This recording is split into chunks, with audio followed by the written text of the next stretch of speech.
Why did one Viking's cows make his longhouse warmer than fire? Picture this: southern Denmark, 1000 CE. Winter temperatures plunging to minus 30 degrees Fahrenheit. A Viking farmer's longhouse stretches 82 feet long through the frozen landscape. Here's the main point.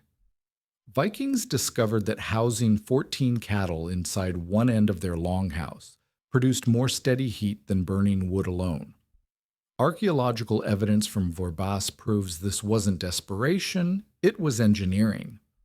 Those 14 animals generated 14,000 watts of continuous body heat, equivalent to 10 modern electric heaters running day and night. While Norse families huddled around smoky hearth fires that demanded constant fuel, the cattle pumped out reliable warmth that traveled through the shared roof space into the living quarters. But there's a hidden truth about this system that challenges everything we think we know about Viking survival. These weren't just barns attached to houses, they were carefully designed thermal engines. The animals were placed downhill from the human living area. Drainage systems managed waste and moisture, and the entire structure was insulated with thick turf walls that trapped heat like medieval insulation. Tonight, we'll reconstruct a Viking longhouse, test cattle heat against fire heat, and measure which method actually kept families alive through brutal Scandinavian winters. The results will change how you think about ancient survival and reveal techniques that could cut your heating bills today. Could the Vikings teach us something about winter survival that we've completely forgotten? Subscribe to preserve this Viking wisdom that modern science finally validated. We've got more documented Norse innovations worth discovering. Comment your city and local time so we know where our Viking documentaries reach. At a farm site in southern Denmark, archaeologists discovered something that challenges everything we think we know about Viking winter survival. The longhouse measured 25 meters long, about 82 feet, and the final 8 meters at one end were dedicated entirely to housing 14 large cattle through the brutal Scandinavian winter. Vikings kept cattle inside their longhouse to heat their living quarters, and those animals produced more consistent warmth than burning wood alone.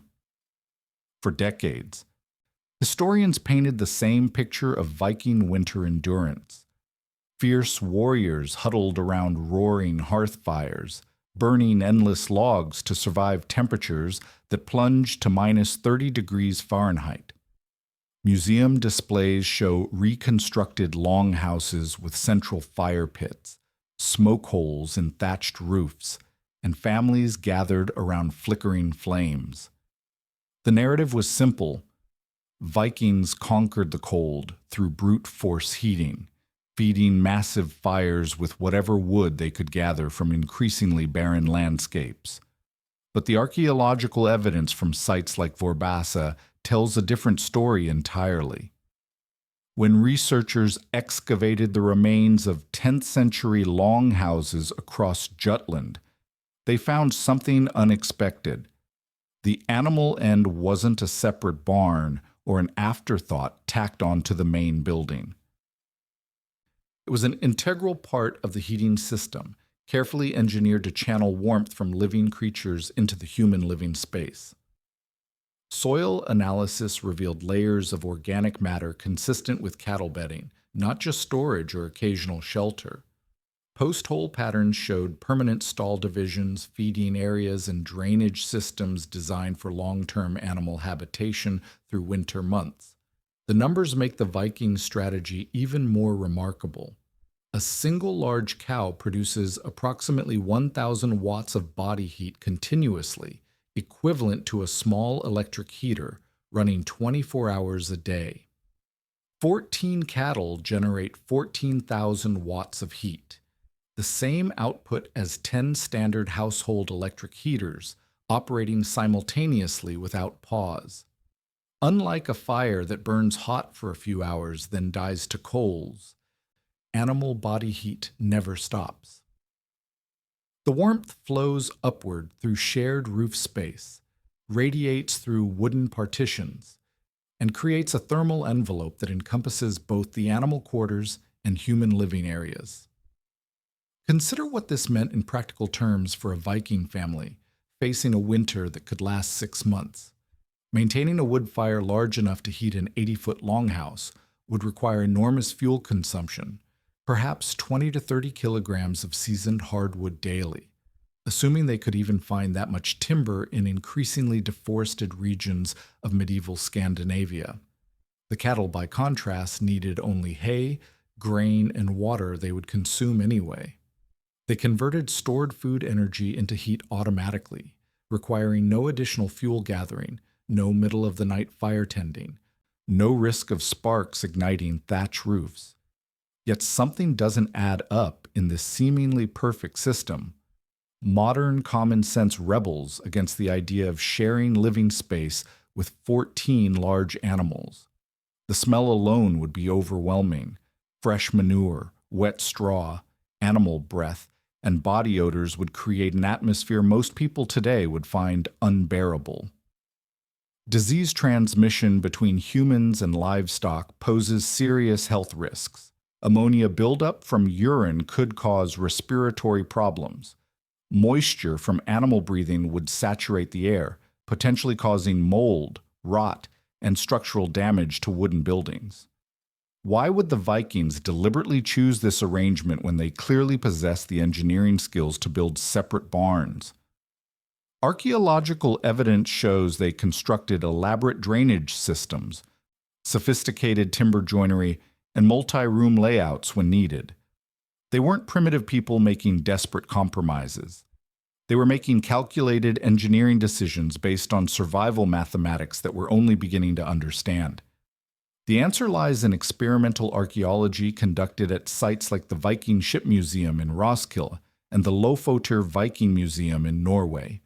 Researchers who've reconstructed authentic longhouses using period materials, tools, and techniques report consistent findings. The thermal mass of thick turf walls, heavy thatch roofing, and earthen floors creates a building envelope that retains and distributes heat far more effectively than modern construction. When animal body heat is introduced at one end of the system, it doesn't just warm the immediate area around the cattle. It creates convection currents that circulate throughout the entire structure, raising ambient temperature in the human quarters by 8 to 12 degrees Celsius, that's 14 to 22 degrees Fahrenheit, compared to outdoor conditions. But experimental archaeology can only take us so far. To truly understand whether Viking cattle heating worked as described in the archaeological record, we need controlled testing under realistic winter conditions. We need to measure actual temperature differences, fuel consumption, humidity levels, and air quality in a properly constructed longhouse with real animals generating real body heat. We need to compare 3 scenarios: fire heating alone, cattle heating alone, and the combined system the Vikings actually used. The research question becomes clear.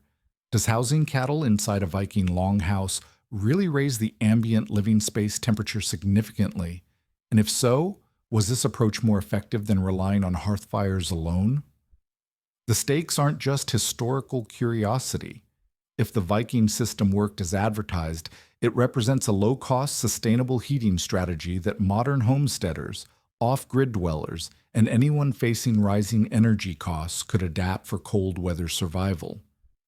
The farm at Vorbasse, with its carefully planned animal quarters and human living space under one continuous roof, offers us a blueprint tested by people whose lives depended on getting winter heating right.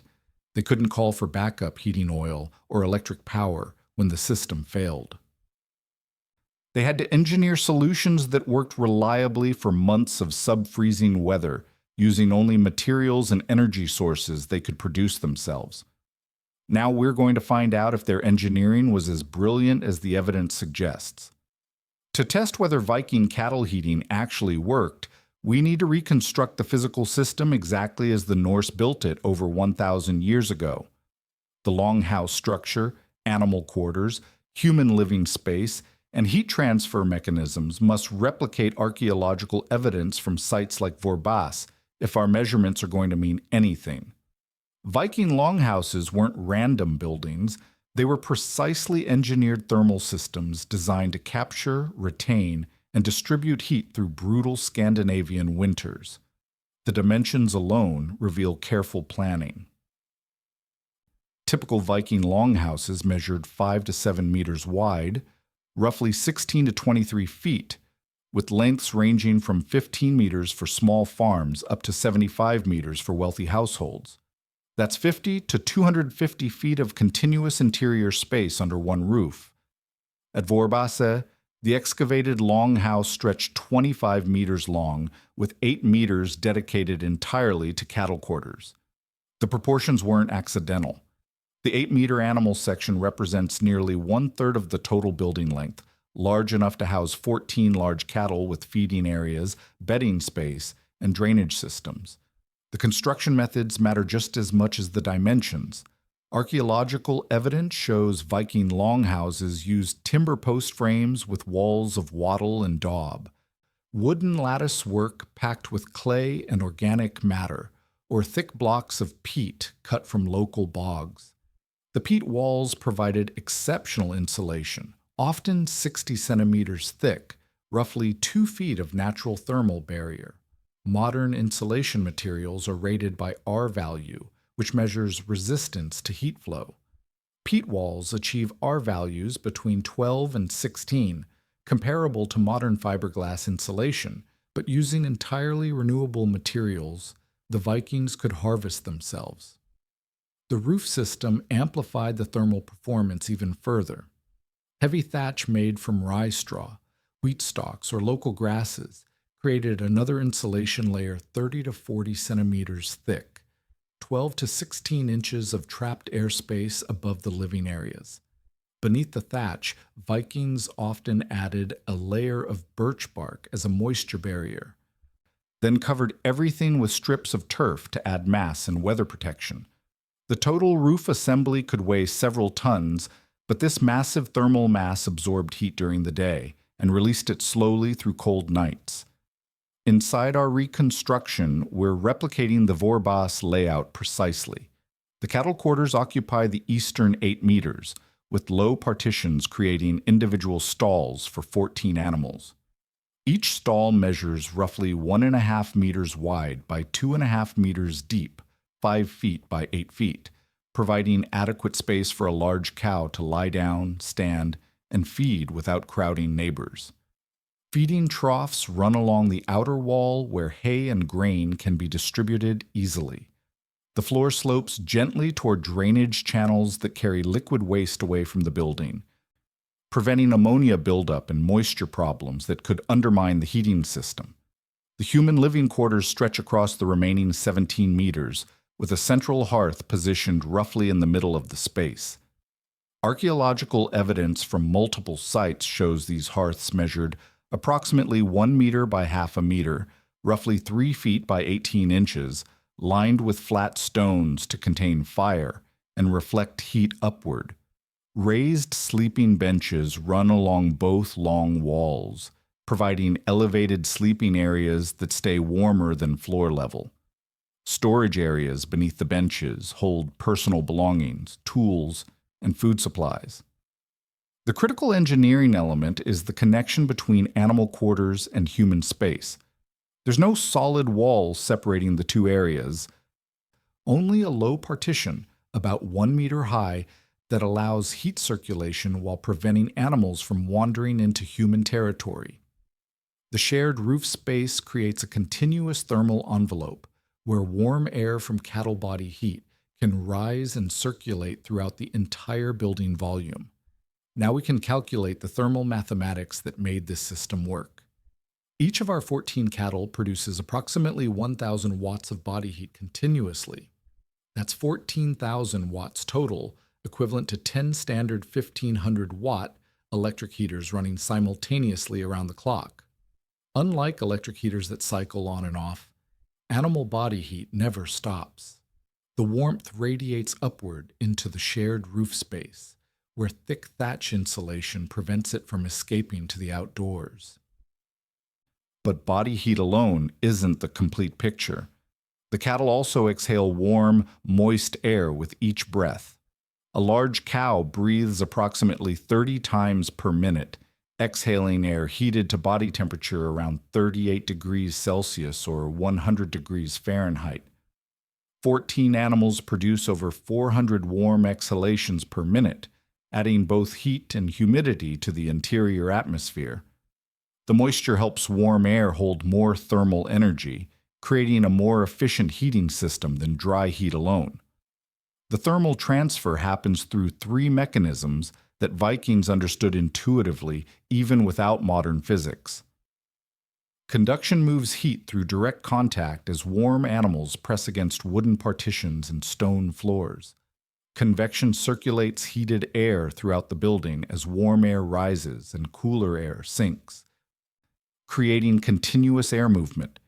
Radiation transfers heat energy directly from warm animal bodies to surrounding surfaces, gradually warming the walls, floors, and roof structure that then release heat back into the living space. Safety considerations were built into the Viking design from the beginning. The sloped floor prevents standing water that could freeze and create hazardous conditions. Drainage channels carry liquid waste away from living areas, reducing disease transmission risks. The low partition between animals and humans prevents large livestock from accidentally injuring people while still allowing heat transfer. Ventilation gaps near the roofline allow excess moisture and ammonia to escape without losing significant heat. Testing this reconstructed system will require careful monitoring of multiple variables. Temperature sensors placed at floor level, bench height, and ceiling level in both animal and human quarters will track heat distribution throughout the building. Humidity meters will measure moisture levels to ensure the system stays within healthy ranges. Air quality sensors will monitor carbon dioxide and ammonia concentrations to verify that ventilation keeps the atmosphere safe for both humans and animals. The Viking engineering becomes clear when you see the complete system working together. Thick insulation traps heat inside the building envelope. Massive thermal mass absorbs and stores heat energy. Continuous heat generation from living animals provides steady warmth without fuel consumption. Careful ventilation manages air quality without excessive heat loss. It's a masterpiece of sustainable engineering that worked reliably for centuries before being abandoned for modern heating systems that require constant fuel inputs and complex mechanical systems. The real test of Viking cattle heating happens when outside temperatures drop to -10 degrees Celsius, and we measure which system actually keeps people alive through a brutal winter night. Our reconstructed longhouse sits ready with authentic materials, proper insulation, and 14 large cattle positioned exactly as archaeological evidence shows they lived at Vorbasse over 1,000 years ago. Tonight we'll run 3 separate 8-hour trials to determine whether animal body heat really outperformed traditional fire heating in Viking survival engineering. The testing protocol requires precise measurements under controlled conditions. Our longhouse reconstruction measures 25 meters long and 6 meters wide, matching the Vorbasse dimensions exactly. Thick peat walls, 60 centimeters deep, provide authentic insulation values. Heavy thatch roofing, 35 centimeters thick, creates the thermal mass. Vikings relied on for heat retention. Digital temperature sensors positioned at floor level, sleeping bench height, and ceiling level throughout both animal and human quarters will record heat distribution every 15 minutes. Humidity meters track moisture levels, while air quality monitors measure carbon dioxide and ammonia concentrations for safety. Scenario 1 tests fire heating alone, the method most people assume Vikings used exclusively. We build a traditional hearth fire in the stone-lined pit positioned at the center of the human living area. The fuel load consists of seasoned oak logs, the premium heating wood available in medieval Scandinavia. Starting with a hot fire producing approximately 8 kilowatts of heat output, equivalent to 8,000 watts or roughly 5.5 electric heaters, we maintain steady burning for the first hour. Then allow the fire to settle into sustained burning at roughly 3 kilowatts for the remaining 7 hours.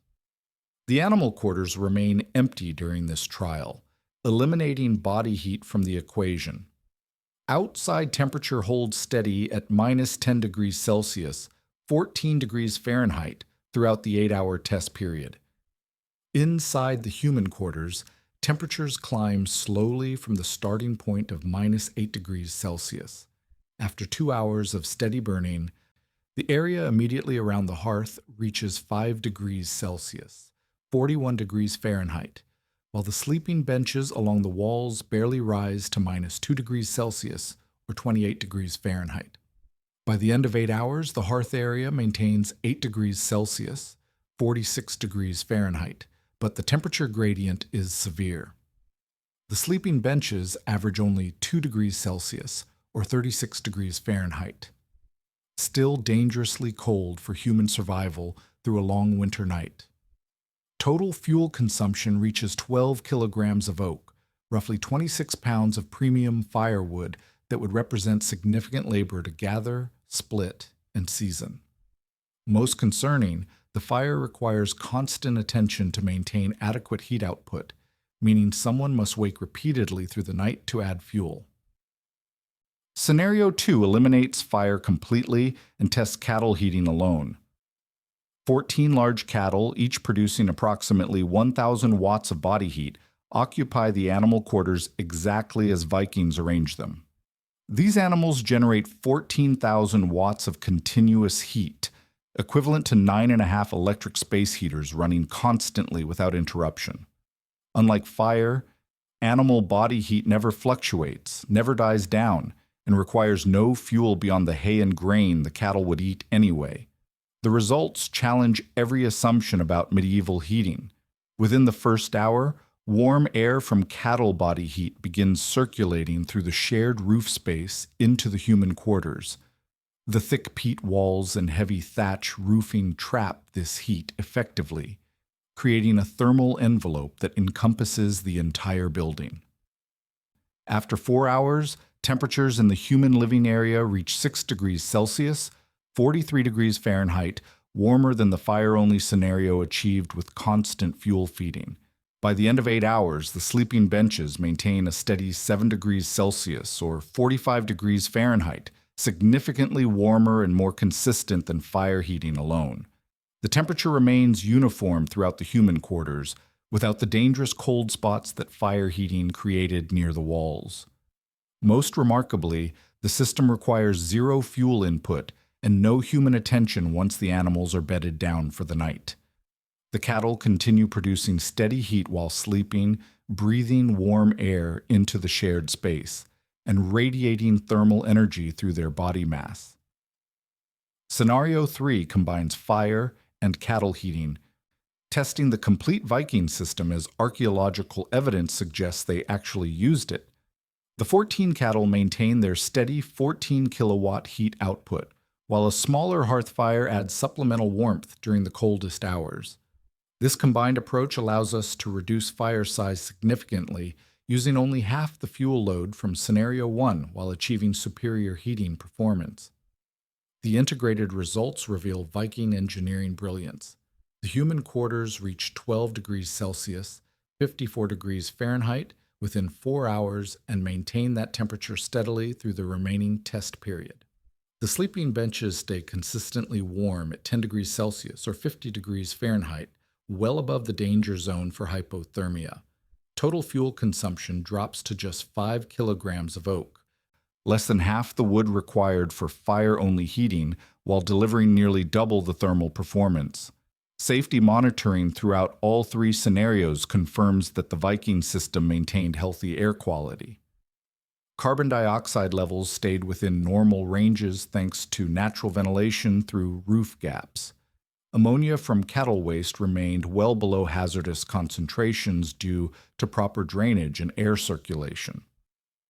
Humidity levels increased moderately with animal breathing, but never reached problematic levels that could cause condensation or mold growth. The trade-offs become clear through direct measurement. Fire heating alone provides intense warmth near the hearth, but creates dangerous cold zones throughout the rest of the living space. It demands constant fuel input, regular attention, and generates smoke that must be managed carefully. Cattle heating alone delivers steady, uniform warmth throughout the entire building without fuel consumption or human intervention, but maximum temperatures remain moderate. The combined system delivers the best of both approaches while minimizing the disadvantages of each. Perhaps most significantly, the cattle heating system performs better during the critical overnight hours when humans are most vulnerable to cold-related death. While fire heating requires someone to wake repeatedly and add fuel to maintain adequate warmth, the animals continue producing steady heat while everyone sleeps. This continuous operation eliminated the dangerous temperature drops that killed medieval people during long winter nights when fires burned down and no one woke to revive them.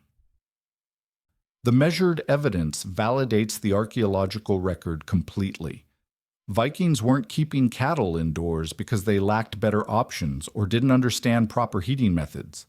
They were implementing sophisticated thermal engineering that delivered superior performance using renewable energy sources they controlled completely. The Vorbasse Longhouse, with its precisely calculated animal quarters and human living space, represents a masterpiece of sustainable heating technology that worked reliably for centuries before being abandoned for less efficient modern systems. The Vikings didn't just throw cattle into one end of their longhouse and hope for the best. They engineered every detail of animal placement, drainage, ventilation, and insulation to make the heating system work reliably through 6-month winters. Archaeological evidence from sites across Scandinavia reveals sophisticated design solutions that solve the practical problems of housing large animals alongside human families while maximizing heat transfer and maintaining healthy living conditions. The key was treating the entire longhouse as an integrated thermal system, where every component worked together to capture, distribute, and retain warmth. Animal placement followed strict engineering principles based on gravity, drainage, and heat flow. At excavation sites like Hamar Underhole in Shetland, archaeologists found longhouses built on deliberate slopes, with the livestock quarters positioned at the downhill end. This wasn't accidental. It was calculated engineering that used natural drainage to manage the enormous quantities of liquid waste produced by 14 large cattle confined indoors for months. Each cow produces approximately 40 liters of urine daily, meaning the animal quarters generated over 550 liters, roughly 150 gallons, of liquid waste every 24 hours. The sloped floor design channeled this waste into drainage gullies carved into the earthen foundation. These channels, typically 15 to 20 centimeters wide and 10 centimeters deep, roughly 6 to 8 inches wide and 4 inches deep, carried liquid waste away from the building before it could pool, freeze, or create unsanitary conditions. Stone-lined drainage channels discovered at multiple Viking sites show wear patterns consistent with constant water flow over many years, proving this wasn't emergency overflow but designed infrastructure for regular operation. Bedding systems amplified the thermal benefits while solving moisture management problems. Vikings used thick layers of straw, dried grass, and peat moss as animal bedding, replacing it regularly throughout the winter. Fresh bedding absorbed liquid waste and provided insulation between the animals and cold ground. But the real engineering insight involved the composting process. As organic bedding mixed with animal waste, bacterial decomposition generated additional heat, a biological heating system that supplemented animal body warmth. Experimental archaeology conducted at the Lofoter Viking Museum demonstrates this effect clearly. Fresh straw bedding mixed with cattle manure reaches temperatures of 25 to 30 degrees Celsius, 77 to 86 degrees Fahrenheit, within 48 hours as composting begins. The process continues for weeks, providing a warm foundation layer beneath the animals that radiates heat upward through their bodies and into the surrounding air. This biological heating adds roughly 2,000 watts to the total heat output, equivalent to 2 electric space heaters running continuously. Ventilation engineering solved the seemingly impossible challenge of managing air quality while retaining heat. Vikings created a sophisticated airflow system using natural convection principles. Gaps between roof timbers near the animal quarters allowed humid air laden with ammonia and carbon dioxide to escape upward, while fresh air entered through controlled openings near ground level. The key insight was positioning these vents to create cross-flow ventilation that removed contaminated air without creating drafts that would rob heat from the living areas. Archaeological evidence shows Vikings often installed adjustable wooden shutters over ventilation openings, allowing them to regulate airflow based on wind conditions, outside temperature, and indoor air quality. During severe cold, they could reduce ventilation to conserve heat, while still maintaining minimum air exchange rates for safety. When temperatures moderated, they could increase airflow to remove excess moisture and odors without losing significant thermal energy. Insulation materials created the thermal envelope that made the entire system effective. Vikings used locally available materials with exceptional insulating properties, often superior to modern alternatives. Peat blocks cut from nearby bogs provided R values, thermal resistance ratings, between 12 and 16 per meter of thickness. The 60-centimeter thick peat walls, common in longhouse construction, delivered total R values around 8 to 10, comparable to well-insulated modern homes, but using entirely renewable materials. Roof insulation followed similar principles with even better performance. The layered roof system began with birch bark sheets as a moisture barrier, followed by 30 to 40 centimeters of rye straw or dried grass thatch, then covered with strips of living turf. The complete assembly created R values approaching 20, better than many contemporary buildings, while using materials that could be harvested and replaced indefinitely without external inputs. Thermal mass engineering stored and distributed heat throughout the longhouse structure. The massive peat walls, earthen floors, and stone hearth foundations absorbed heat energy during warmer periods and released it slowly when temperatures dropped. This thermal battery effect smoothed out temperature fluctuations, maintaining steadier conditions than modern buildings with lightweight construction and minimal thermal mass. The most sophisticated element involved managing heat distribution between animal and human quarters. Vikings used partial partitions, low walls roughly 1 meter high, to separate livestock from living areas while maintaining thermal connection. These barriers prevented animals from wandering into human territory, but allowed warm air to circulate freely through the upper portion of the building. Archaeological evidence shows these partitions often incorporated storage benches and sleeping platforms that created step temperature zones, with the warmest areas elevated above floor level, where cold air naturally settled. Advanced longhouse designs included thermal chimneys, vertical channels built into walls, or roof structures that used natural convection to circulate warm air from the animal quarters throughout the human living spaces. As heated air rose through these channels, it created suction that drew cooler air from the living areas down toward floor level, creating continuous circulation that distributed heat evenly without requiring fans or mechanical systems. Safety features were integrated into every aspect of the design. Drainage prevented standing water that could freeze and create hazardous walking surfaces. Ventilation systems removed dangerous gases before they could reach toxic concentrations. Fire placement kept open flames away from straw bedding and wooden partitions. Partition heights allowed humans to escape over barriers if animals became agitated or dangerous. The engineering solutions reveal Vikings as sophisticated thermal designers who understood principles that modern HVAC systems try to replicate using complex mechanical equipment. They created natural convection currents, managed moisture transfer, controlled airflow, and optimized heat distribution using only materials they could harvest from their immediate environment. The complete system operated reliably for centuries without external fuel inputs, mechanical maintenance, or replacement parts that had to be manufactured elsewhere.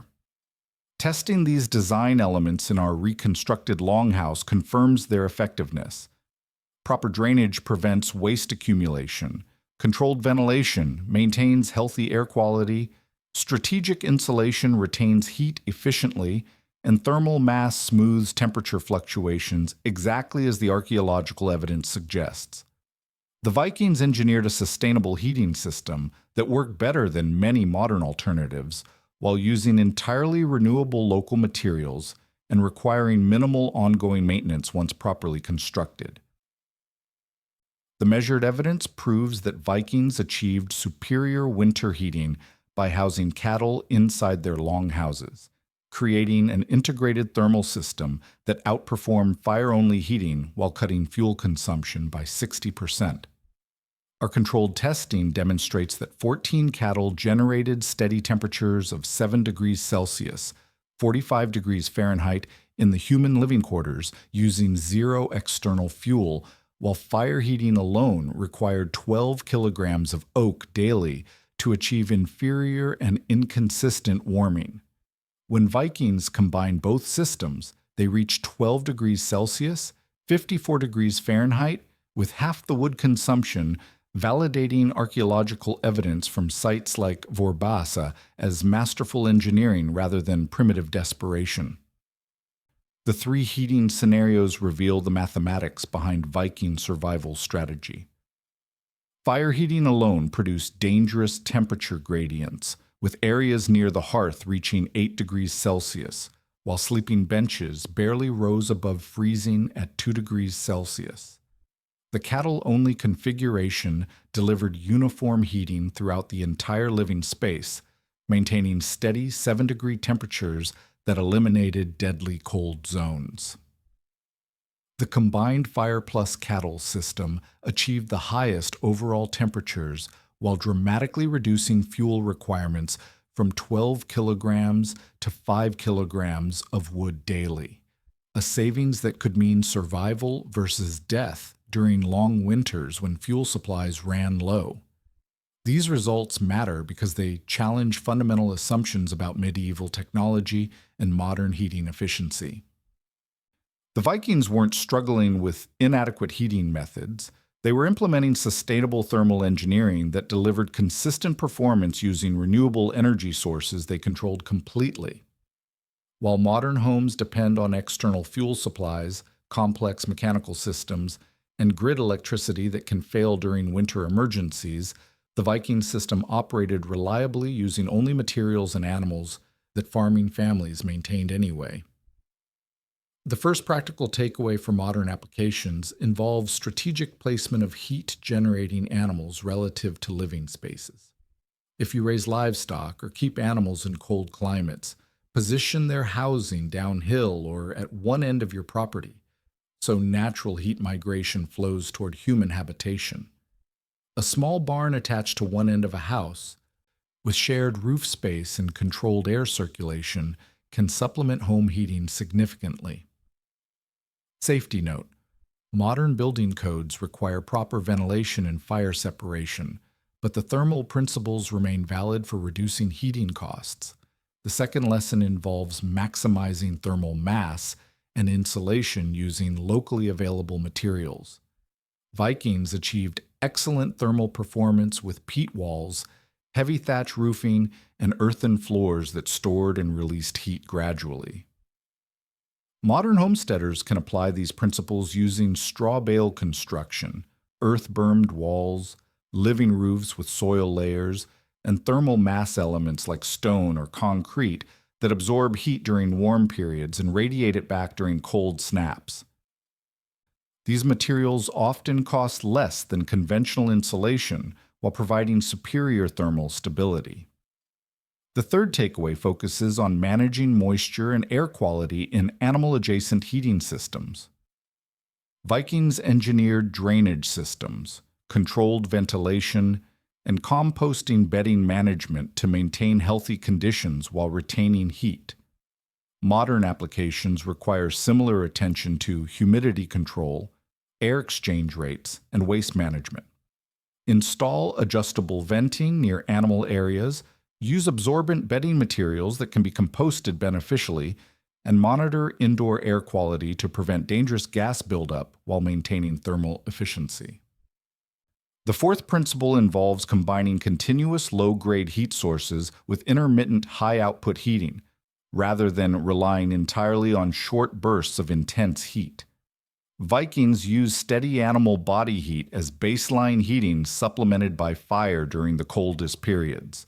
Modern applications might combine passive solar heating, thermal mass, animal housing, or other steady heat sources with wood stoves, heat pumps, or conventional heating systems used only when needed.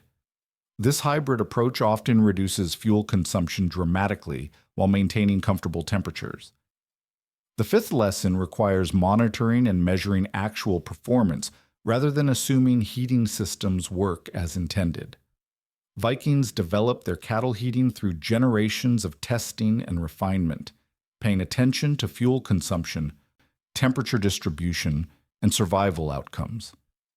Modern users should track heating costs, measure temperatures in different areas of their homes, and compare fuel usage between different heating strategies. Digital thermometers, humidity meters, and energy monitoring equipment make this analysis much easier than Viking-era trial and error. Beyond practical applications, the Viking system offers profound insights about resilience and self-reliance in uncertain times. Their heating strategy worked entirely within local resource loops, animals they raised, materials they harvested, structures they built and maintained themselves.